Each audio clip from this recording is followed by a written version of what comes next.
This is the early edition. A curated weekday guide to major news and developments over the past 24 hours. Curated by Lizzie Jennings and read by an automated voice. Published May 21, 2026, on Just Security, an essential resource for those shaping a just and secure world. Here's today's news. U.S., Caribbean, and Pacific operations. We in the U.S. are offering to help you not only alleviate the current crisis, but also to build a better future, Secretary of State Marco Rubio told Cubans yesterday in a video message on Cuban Independence Day. Rubio blamed Cuba's current problems on greed and corruption in its leadership, and offered $100 million in food and medicine, provided the aid is distributed through the Catholic Church or other trusted charities.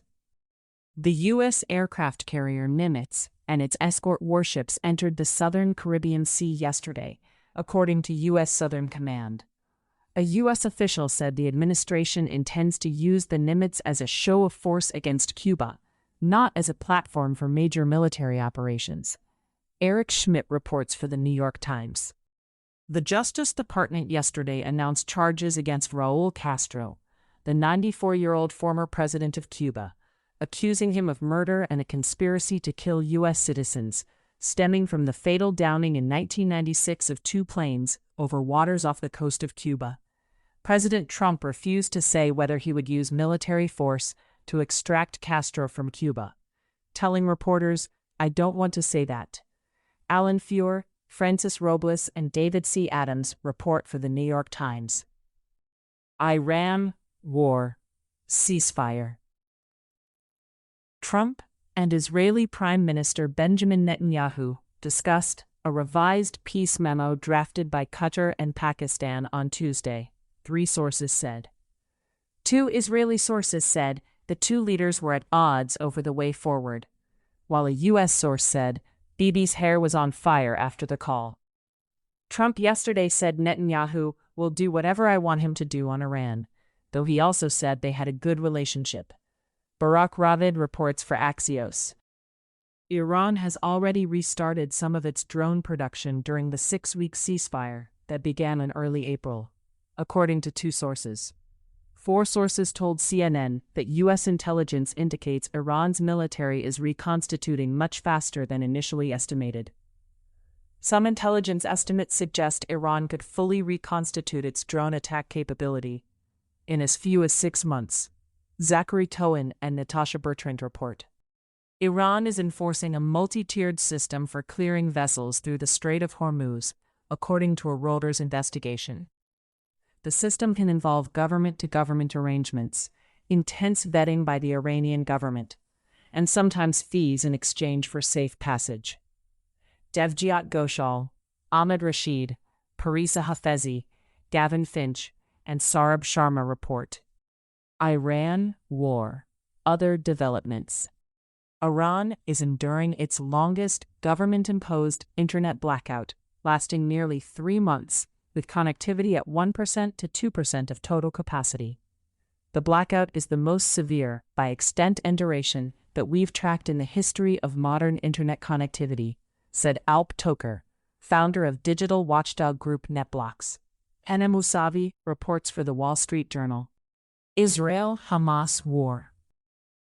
Israeli Security Minister Itamar Ben-Gvir yesterday posted a video of himself taunting detained pro-Palestinian activists while they were handcuffed and pinned down to the deck of a ship. 6 countries with citizens among the participants, Italy, France, Canada, Belgium, the Netherlands, and Spain, summoned their respective Israeli ambassadors following the video.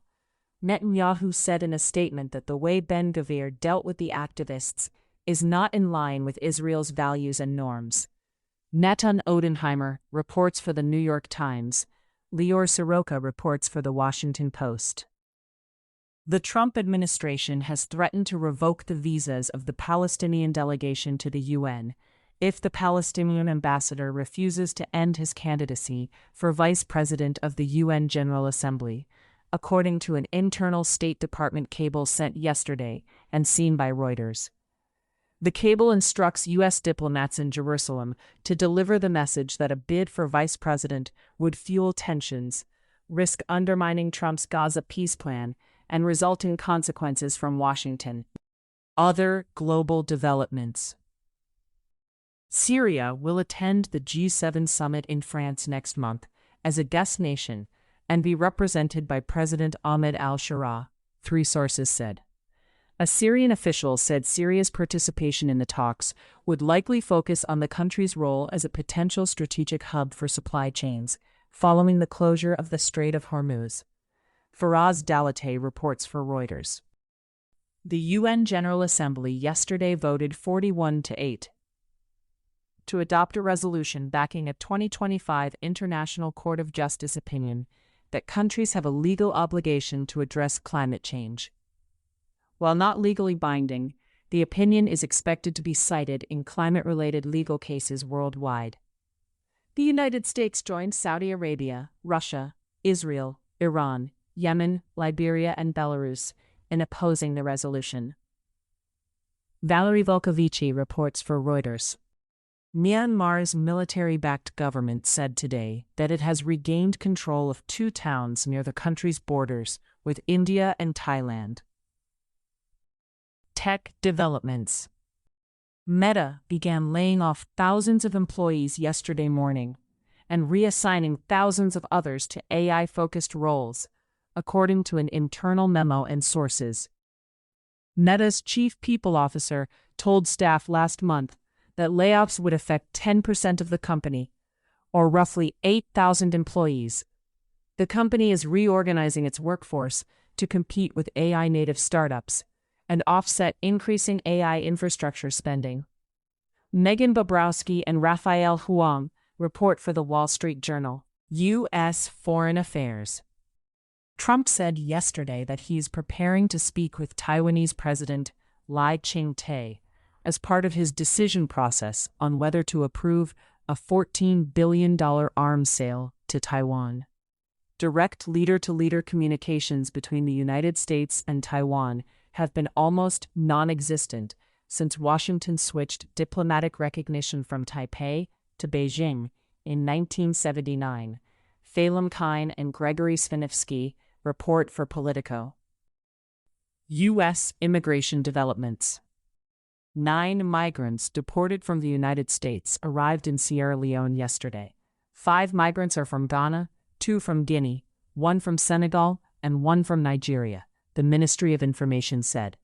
Sierra Leone's Foreign Minister, Timothy Kaba, told local media the government has agreed to temporarily receive migrants deported by the Trump administration, saying it only accepts West African nationals, and the agreement is supported by a $1.5 million grant from the U.S. government.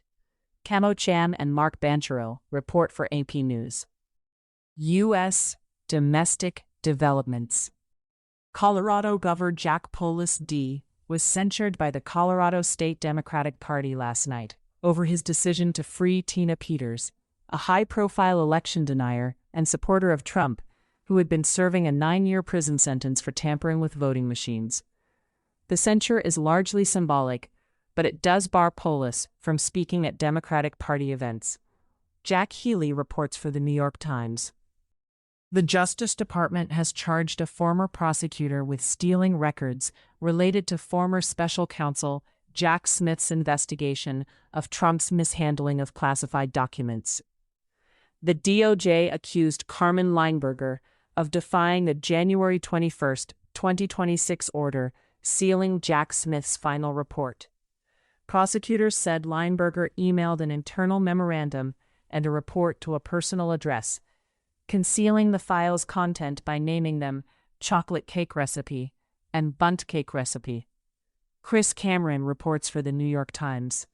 Senate Republicans yesterday dropped a $1 billion Secret Service funding request tied to Trump's White House ballroom project, after the Senate parliamentarian last week ruled it violated budget rules, and several GOP senators objected to using taxpayer money for the renovation. Jordain Carney and Jennifer Shaltese report for Politico. Rep. Jamie Raskin, DMD, yesterday introduced legislation to block the Justice Department's new $1.776 billion compensation fund, arguing it could improperly funnel taxpayer money to Trump allies and January 6 defendants. Raskin also failed in an 1817 House Judiciary Committee vote to subpoena Acting Attorney General Todd Blanche, Treasury Secretary Scott Bessent, and IRS Commissioner Frank Bisignano over the fund and related DOJ actions. Rebecca Beich reports for The Hill. Trump administration actions. U.S. Cyber Command is launching a task force to speed up the adoption of AI tools with powerful hacking capabilities, according to 3 sources. The task force was announced to staff 2 weeks ago, 2 sources said. John Sakalariadis, Maggie Miller, and Jacob Wendler report for Politico. A draft Trump administration executive order, which could be released as early as today, would expand federal oversight of advanced AI systems by asking tech companies to voluntarily submit powerful frontier models for government review up to 90 days before public release, according to multiple sources. Jacob Wendler, Dana Nickel, Dasha Burns, and Josh Hewitt-Jones report for Politico. Trump administration litigation. A federal judge yesterday ordered the White House to preserve all presidential records, including text messages exchanged among its top officials.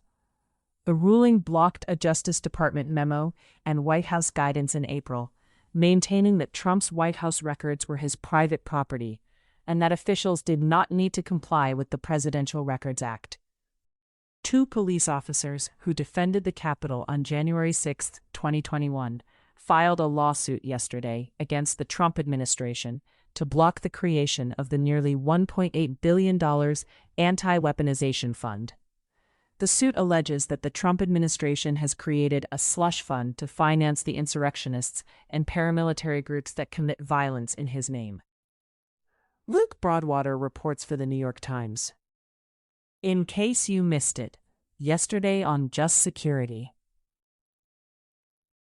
Is the United States still at war? How wars begin and end. By Michael Schmidt. The kafala system disables workers. International disability law can hold Saudi Arabia accountable. By Lindsay M. Harris. Thank you for listening to Just Security's early edition today, May 21st, 2026. If you enjoy listening, Just Security's analytic articles are also available in audio form on the justsecurity.org website. To stay up to date on Just Security's analysis of law, policy, and current events, go to justsecurity.org. Subscribe to Just Security on Substack, and follow us on LinkedIn, Blue Sky, Facebook, Instagram, and Threads.